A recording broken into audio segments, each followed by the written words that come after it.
बंदर है भाई।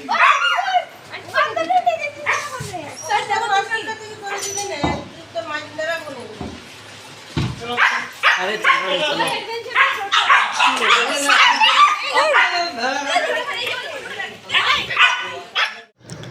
শুভ সকাল বন্ধুরা, কেমন আছো সবাই? আশা করি সবাই ভালো আছো, সুস্থ আছো। সোনালী অফিসিয়াল পরিবারের সবাইকে স্বাগত জানিয়ে আজকে আবারও নতুন একটা ব্লগ নিয়ে তোমাদের সামনে চলে আসলাম। তো বন্ধুরা, এখন আছি আমি স্যারের বাড়িতে, ছেলেকে নিয়ে স্যারের বাড়িতে এসেছি।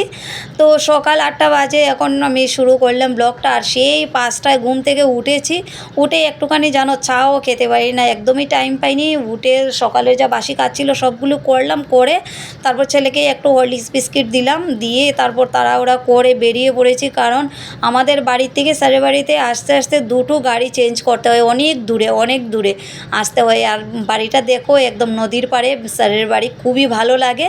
তো এসে শুধু ঢুকেছি আর দেখি মানে দুটো কুকুর হাল্লা চিৎকার, মানে এত চিৎকার করছে, সবাই বেরিয়ে পড়েছে। তো আমি ভাবলাম কী হয়েছে, দেখি কতগুলি বানর এসেছে।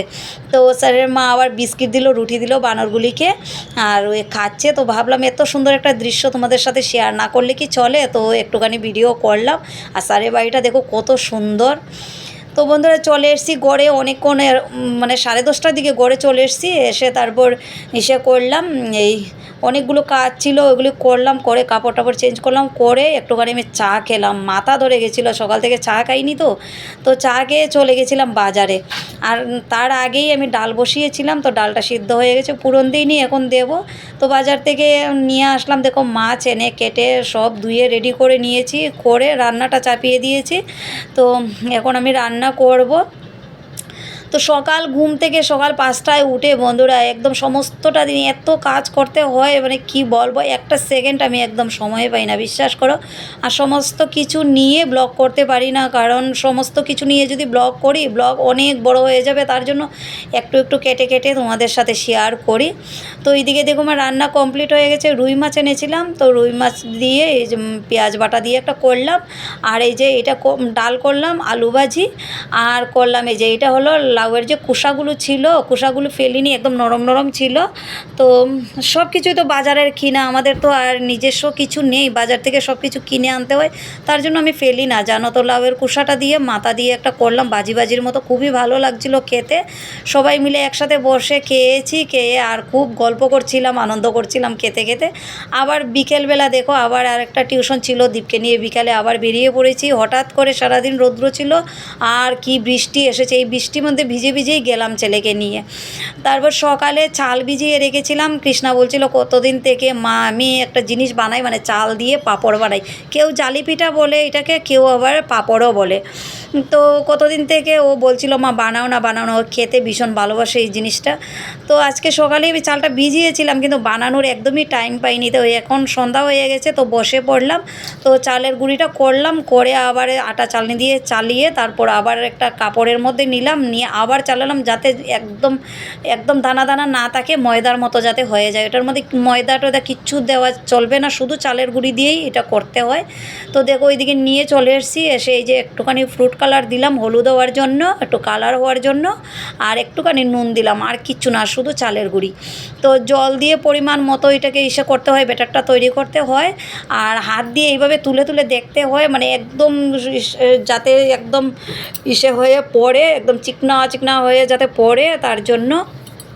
হ্যাঁ, আর যদি দানা দানা হয়ে পড়ে তাহলে চলবে না, ঠিক আছে। তো ওইভাবে দেখলাম হয়েছে কি না, তো দেখি হয়ে গেছে। তো এবার আমি দেখো তাওয়ার মধ্যে কি করেছি, এক টুকরো কাপড় নিয়েছি, নিয়ে একটুখানি তেল মেখে দিলাম, দিয়ে তারপর দেখো আমি হাত দিয়ে কিভাবে বানাচ্ছি। তোমরা একটুখানি আমার সাথে থাকো বন্ধুরা, দেখতে থাকো, আশা করি তোমাদের ভালো লাগবে। দেখেছো এইভাবে দিচ্ছি, আর যত সরু হয়ে পড়বে না, তত জিনিসটা দেখতে সুন্দর হয়।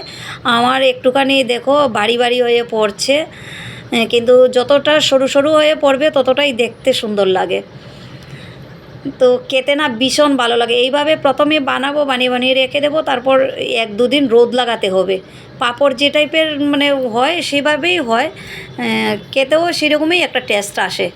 হ্যাঁ, তো রোদ দিয়ে 2 দিন রোদ দিয়ে শুকাতে হবে, তারপর রেখে দেবো কৌটোতে এসে করে।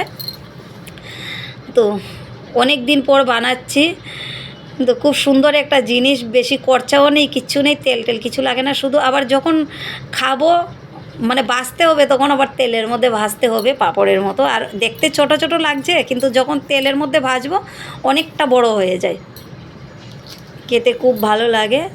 তো ওই তো নিয়ে বসে পড়লাম। আর দীপ কিন্তু এখনও আসেনি টিউশন থেকে, ও আসবে। ও আসার সময় হয়তো একাই চলে আসবে, নয়তো আবার আমার গিয়ে নিয়ে আসতে হবে। দেখি কি করি। এইদিকে যদি আমার বানানো তাড়াতাড়ি হয়ে যায় তাহলে তো চলে যাবো ওকে নিয়ে আসার জন্য।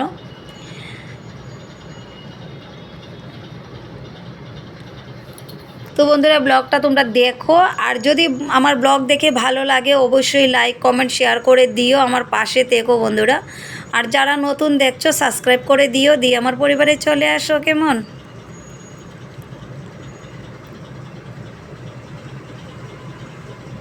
কৃষ্ণা আমার সামনে বসে আছে, ও দেখছে আর বলছে কি ভালো লাগে, কি দারুণ লাগে। ওই সেটা পাঁপড়টা খেতে ও ভীষণ ভালোবাসে, বিশেষ করে ওর জন্যই বানানো।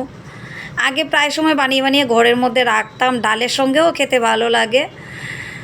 কিন্তু এখন আর ভালো লাগে না, সমস্ত দিন কাজকর্ম করে না, এইসব করতে এখন আর ইচ্ছে করে না, বিশ্বাস করো। তবুও তো ছেলে মেয়ের মুখের দিকে তাকিয়ে মধ্যে মধ্যে করতে হয়। তো দেখো আমি কীভাবে বানাচ্ছি, দেখেছো? দেখে কিন্তু কেউ বিশ্বাস করবে না যে হাতের বানানো এগুলি। দেখো, তো হলুদগুলো হয়ে গেছে, তারপর আমি আবার দেখো গ্রিন কয়েকটা বানিয়ে নিচ্ছি, কালারিং কালারিং করে করে বানিয়ে নেব।